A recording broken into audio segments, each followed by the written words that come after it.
राष्ट्रीय आपातकाल में लोकसभा की अवधि को बढ़ाया जा सकता है। सपोज करें आप कि कोई लोकसभा है जिसका इलेक्शन हुआ था, चलो अपनी लोकसभा का एग्जांपल लेते हैं, 19 में हुआ था, तो इनके 22 में अब इलेक्शन होने वाले हैं।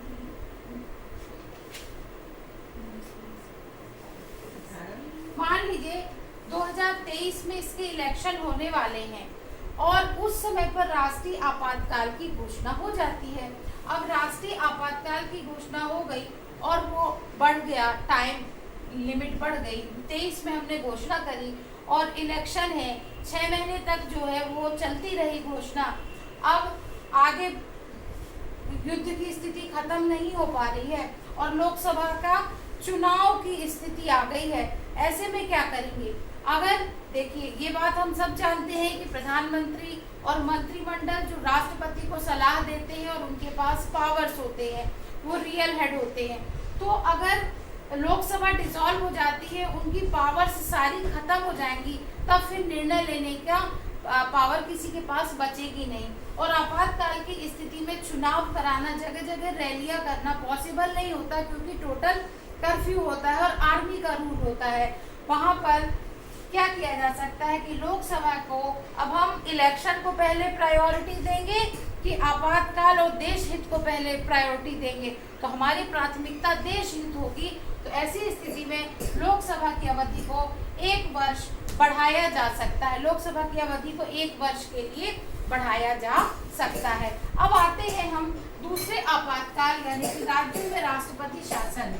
राज्यों में राष्ट्रपति शासन का कारण होता है जब राष्ट्रपति को, जब जो गवर्नर ऑफ द स्टेट है, जब राज्यपाल को ये लगता है कि राज्य में संवैधानिक तंत्र विफल हो रहा है, राज्य सरकार काम नहीं कर पा रही है संवैधानिक तरीके से, तब वो राष्ट्रपति को यहाँ से मैसेज भेजते हैं कि इस राज्य में राष्ट्रपति शासन लागू कर दिया जाए। तो राष्ट्रपति जो है राज्य में संवैधानिक तंत्र विफल होने की स्थिति में राज्यपाल के कहने पर राष्ट्रपति शासन लागू करते हैं। पहला क्वेश्चन आपका यहाँ से हुआ।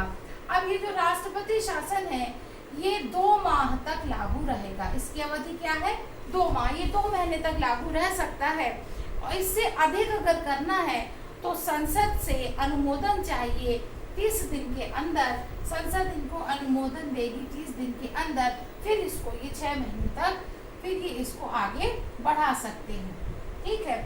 और इससे अधिक अगर इसको बढ़ाना है, संसद का अनुमोदन इसके लिए चाहिए। संसद के अनुमोदन के द्वारा ही ये बढ़ाए जा सकते हैं। और जब इसको संसद का अनुमोदन मिल जाता है, तब इसको आगे बढ़ाया जा सकता है। अब बात आती है कि राज्यों में राष्ट्रपति शासन विफल होने की स्थिति में भारत में कई बार राष्ट्रपति शासन लगाया जा चुका है। एक बार इसको देख लीजिए, बोर्ड में आपको कुछ लिखना हो तो समझ लीजिए।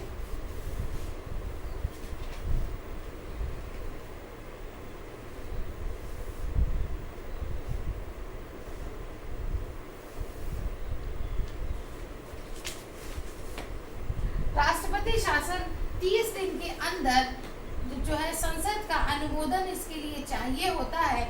ये 3 वर्ष तक लगाई जा सकती है और 3 वर्ष से अधिक अगर लगाना है तो संविधान में संशोधन करके इसको लगाया जा सकता है, नहीं तो ऐसे कर करके धीरे धीरे इसको बढ़ा सकते हैं।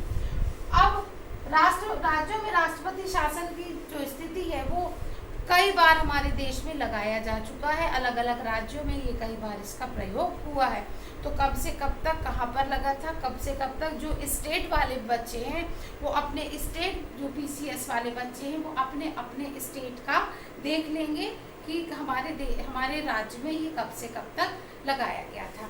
अब बात आती है वित्तीय आपातकाल की। तीसरा आपातकाल जो है वो है वित्तीय आपातकाल। तो वित्तीय आपातकाल हमारे देश में अब तक नहीं लगाया गया है। वित्तीय आपातकाल हमारे देश में अब तक नहीं लगाया गया है। वित्तीय आपातकाल की स्थिति जब हमारा देश आर्थिक संकट से गुजरता है, जब हमारे जो करेंसी है उसकी वैल्यू गिर जाती है, हमारे देश में आर्थिक संकट पैदा हो जाता है, तब वित्तीय आपातकाल की घोषणा राष्ट्रपति के द्वारा की जाती है। इसकी जो लिमिट है, टाइम लिमिट नहीं है कि इसको कब तक रखा जा सकता है, संविधान में ऐसा नहीं दिया गया है। इसके लिए भी 2 माह तक ये लागू हो सकती है। उसके बाद संसद का अनुमोदन 30 दिन के अंदर चाहिए होता है। अब मान लीजिए कि ये लागू कर दी गई और उस समय लोकसभा नहीं है, डिसॉल्व हो चुकी है, और वित्तीय आपातकाल की तो राज्यसभा ऐसे में आगे आती है।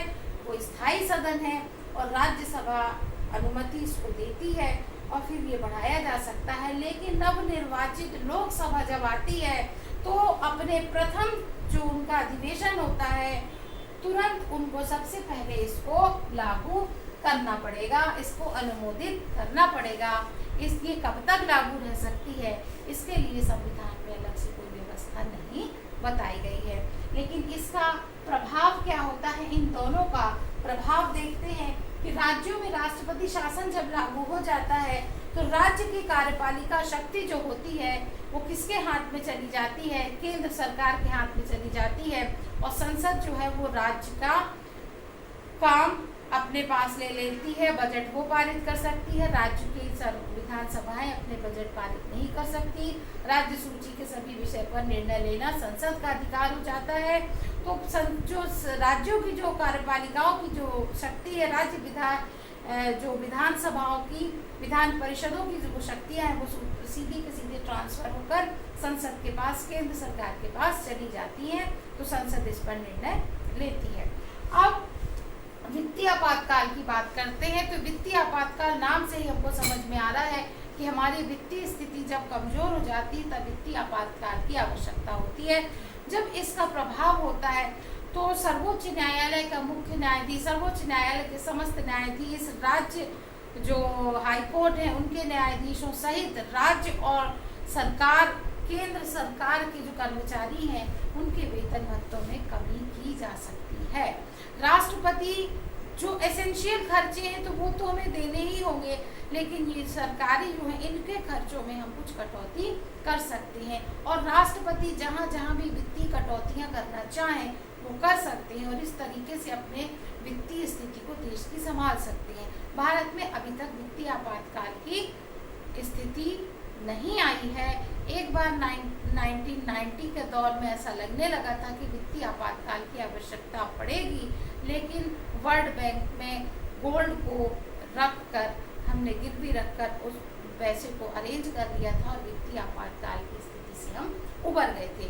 तो इस तरीके से हमको अभी तक वित्तीय आपातकाल की आवश्यकता नहीं पड़ी है। तो आपको ध्यान रखना है 352, 356, 360, 352 के साथ 358, 58 के साथ आर्टिकल 19 याद रखेंगे, 59 के साथ आप 20 और 21 छोड़कर बाकी सारे मौलिक अधिकारों के निलंबन की बात याद रखेंगे। कौन सा है जो किसी भी परिस्थिति में कभी भी निलंबित नहीं होता, तो आप रखेंगे 20 और 21 मौलिक अधिकार जो हैं वो कभी भी हमारे निलंबित नहीं होते, चाहे परिस्थितियाँ कैसी भी हो। ध्यान रखना इस बात का। तो किसी भी तरीके का हमको केवल इस आपातकाल में हमें अपने राष्ट्र को सर्वोपरि मानना है। हमारे अपने हित, हमारी अपनी आवश्यकताएं बाद में होंगी, देश होगा तो हम बचेंगे। तो इसलिए हमारे जो भी अधिकार हैं वहाँ हम अधिकारों की बात नहीं करेंगे, वहाँ हम कर्तव्यों को आगे लेकर आएंगे और हम अपने कर्तव्य देश के लिए निभाएंगे। एक होता है कि आपको बताया था अनुच्छेद 24 में बलात् श्रम करना जो प्रतिबंधित है, लेकिन याद रखिएगा जो एनसीसी वगैरह के स्टूडेंट हैं जिन्हें ट्रेनिंग दी गई है, जो डिफेंस मिनिस्ट्री उनके पास उनके सर्टिफिकेट्स होते हैं, अगर देश हित में कभी ज़रूरत पड़ती है तो वो आपको बुला सकते हैं। ट्रेनिंग जो लिए हुए जो सर्टिफिकेट वाले स्टूडेंट हैं और उनसे वो चाहें या ना चाहें, लेकिन हमारे देश की सेना को अगर आपकी ज़रूरत है, देश को ज़रूरत है, तो वहाँ अनुच्छेद 24 के तहत वो आपसे सेना के काम करा सकते हैं। यहाँ पर ये बलात् श्रम वाला जो आर्टिकल है वो नॉर्मल डेज में चलता है, लेकिन सेना का रूल जब आता है तब ये अनुच्छेद 24 है, ये वहाँ पर काम करता है। तो विशेष परिस्थितियों में अनुच्छेद 24 मैंने बताया, ध्यान रखेंगे कि जिन्होंने एनसीसी की ट्रेनिंग, वेपन्स की ट्रेनिंग गवर्नमेंट के थ्रू ली है, आतंकवादी ट्रेनिंग वालों की बात नहीं हो रही है, याद रखिएगा।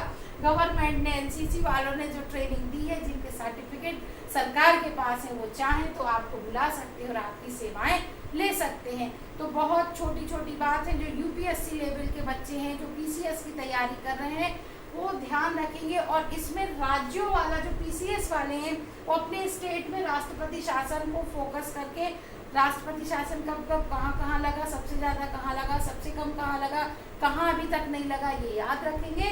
और नॉर्मल एग्जाम वालों के लिए तो इतना ही काफ़ी है, और बाकी जो और हाई लेवल के एग्जाम दे रहे हैं उनके लिए इतना काफ़ी है। उम्मीद करते हैं आपको वीडियो समझ में आया होगा। और कोई आपके डाउट्स हो तो कमेंट बॉक्स में जाके मुझे बताएं, उसको हम सॉल्व करने की कोशिश करेंगे। नेक्स्ट वीडियो में मिलते हैं, तब तक के लिए बाय बाय।